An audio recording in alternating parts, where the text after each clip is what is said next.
Hello, we're going to talk about making patterns in this video. This is a pretty simple process now that Photoshop is kind of upgraded, and let's go through it. So I have a bunch of layers. If you look over here, you'll see that each one of these elements is on its own layer. So the arrows are on their own layer, all of these guys are, and there's a reason for that. It's not 100% necessary by any means, but there's a reason for that. It's because I'm going to edit the pattern at one point. But if I just see something from which I would like to make a pattern, all I have to do is select the area. So I'm going to go up to my marquee selection tool. I can go to View, and I can go to Pattern Preview. And it's going to give me a message that it likes smart objects. Again, it's okay to do that, it's fine to do that, and it probably is more predictable to do that, but it isn't 100% necessary. These are shape layers with one smart object. So there is the pattern preview up close, and as I zoom out, you can see how it would look if I filled the whole page with this. So now I'm going to turn off pattern preview because I don't want it to look like this. I want to make a change. So I'm going to go back to pattern preview and turn it off, and then zoom in again. And what I want to do is to come into this layer with the arrow right here and turn that arrow so that it too is facing inward like that, and do the same thing with this arrow. So, and I can, if I want, I can move these things around live while I'm in pattern preview. So I didn't have to necessarily go out of it, but I knew what I wanted to do, so I didn't necessarily have to stay in there. So now all I have to do, I've seen the pattern preview. If I want to preview it again, I can go back and I can look at pattern preview. It's going to give me the warning again, and then zoom out, and that is definitely more of what I wanted.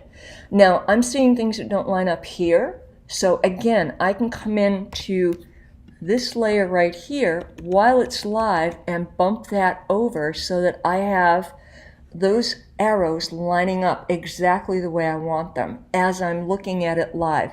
I might want to do the same up here, and by the way, I'm in my Move tool, and I am just holding down the Command or Control key to select that layer, or these two layers with the Shift key down, so that I am selecting them at the same time and can move them without going out of without going anywhere else in navigation. Those two, I want them aligned so that they're vertically aligned. There we go. So something more along the lines of like that. Looks pretty good. So I'm gonna Command Return, Control Enter on my keyboard to make that stick. And then here's where I would go out of the pattern preview. And then I do the Select All and go over to Edit and define pattern.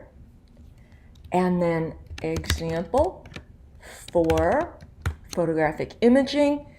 Hold that down, and then I can turn off all those layers. I'm going to Option click on my bottom background layer. I'm going to make the canvas a whole lot bigger so you can see what it looks like when it's not exactly the same size. So I'm going to go to 3000 by 3000 pixels. And I'm going to go back to Edit and the Fill menu. Let me go down to the correct layer and fill, and then I've got pattern selected. I'm going to go back to pattern because I want to make sure it's the latest one.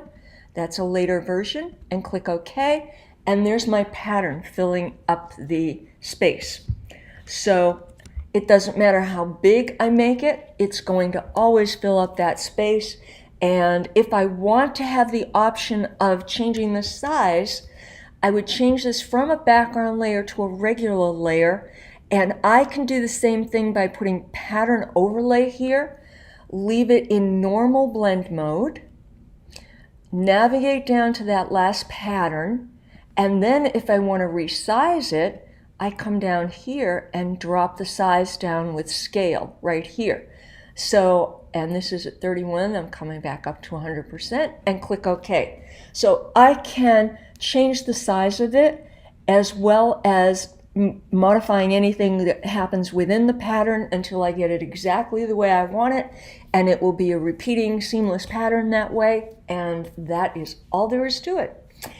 If you want to use it as a background or a border, all you do is put anything that you want above it. So if I wanted to use it as a border, I just come in here, and I'm going to come in like about here and go like that and fill it with whatever pattern I wanted, and I'd crop it evenly.